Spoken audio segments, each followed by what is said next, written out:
Freddie, a huge honor to meet you in person, admire you and truly think, you're a genius. Thank you. One of the greatest trainers in the world. How do you prepare for an opponent? I mean, while you're watching the fighter's tape, do you take notes? Do you share it with Pacquiao? I mean, do you need to watch it multiple times? How do you do it?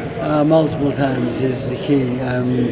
You don't catch everything right away, and some might slip by you and so forth. I mean, it was funny in one of the fights, I realized, like, the last day of watching tape, that every time he throws, he spread first. And I can't believe I kept missing that, but I did for a while. And then I said, man, okay, you feint him, he'll spread right down the middle, bang, the fight was over. So it's a lot of watching, a lot of studying, and really I'm not looking for habits, I'm looking for mistakes he makes. The thing is, habits, everyone has habits and so forth. The thing is, with mistakes, when you make a mistake in the box ring, it can be the end of the fight. Do you write it down, or is it like a mental thing? It's all mental at this point. I used to write it down. Yeah. I used to, but I don't have to anymore. What about Pacquiao? Does he watch tapes, or does he completely rely on you, for the game plan? He mostly relies on me for the game plan and everything like that, but he, over the past couple of years, he's been watching a little more, and I know he's watched Horn, because we've had discussions about his best move and his most common move and what he likes to do, and we're working on the perfect counter to that, so we're both on the same page. After the Timothy Bradley fight, the third one, Pacquiao retired, and then shortly he, announced that he was fighting again. Do you know why? I mean, is it hard for a fighter to hang up the gloves, or? It's very difficult. Yeah. I had trouble giving up myself. My trainer told me to retire. I fought 5 more times. I lost 4 of the 5. I think he had the correct decision. But it's very, very hard to quit the sport. It's a very addictive sport. It captures you.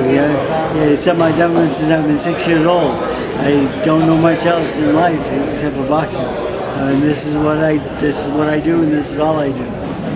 Two of my favorite fighters are, Manny and Mayweather. Does that loss to Mayweather sort of bother you, or Manny Pacquiao? Does it trouble you at all? It troubles me, yes. Yeah.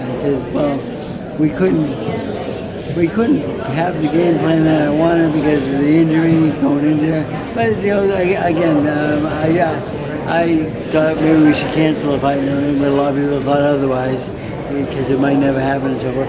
But a healthy Manny Pacquiao, I think, can beat Mayweather. I still think that, and Manny fights the right fight, he wins the fight.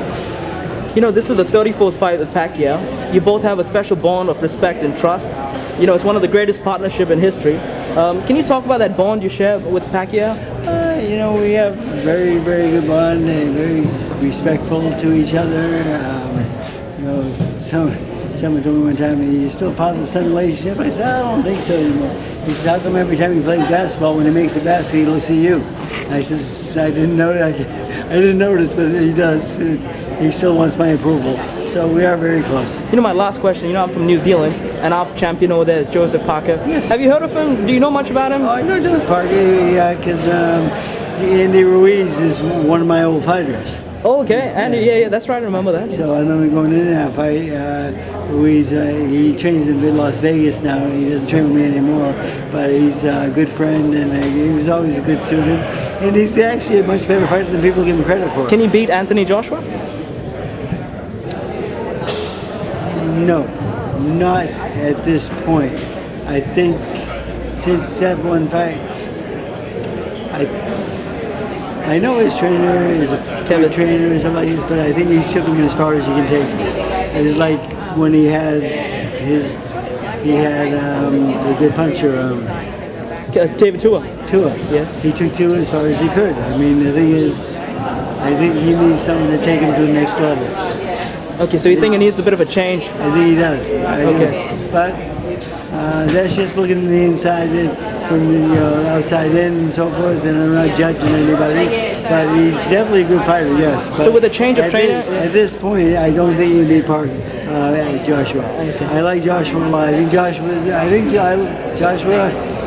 best heavyweight in the world today, I feel. And He's got a couple people to beat to prove that, but I think he will. I like Joshua. Nice kid too. If you haven't met him yet, I was at his last fight. I had Scott Quigg on the undercard.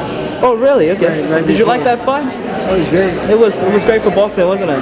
Best thing for heavyweight boxing in a long time. The heavyweights are back. Yeah, yeah. 90,000 people. Freddie, thank you. 50,000. Yeah. Can't beat it. This is great. Yeah. Freddie, thank you so much. Thank you for fighting in Brisbane, so we finally get to see you. Thank you. It's an honor and pleasure. May I get Sergeant? Yeah, man, of course.